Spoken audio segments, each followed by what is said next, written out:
নমস্কাৰ। আজি কাতি বিহু। সকলো অসমবাসীলৈ মই কাতি বিহুৰ আন্তৰিক শুভেচ্ছা জনাইছোঁ।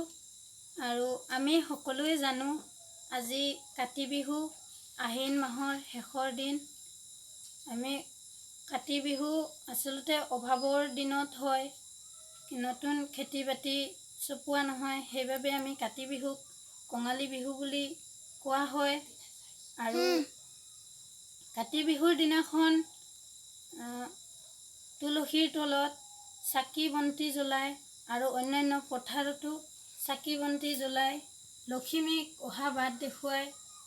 আৰু এই কাতি বিহু আচলতে অতীতৰে পৰা পালন কৰি আহিছে অসমবাসী।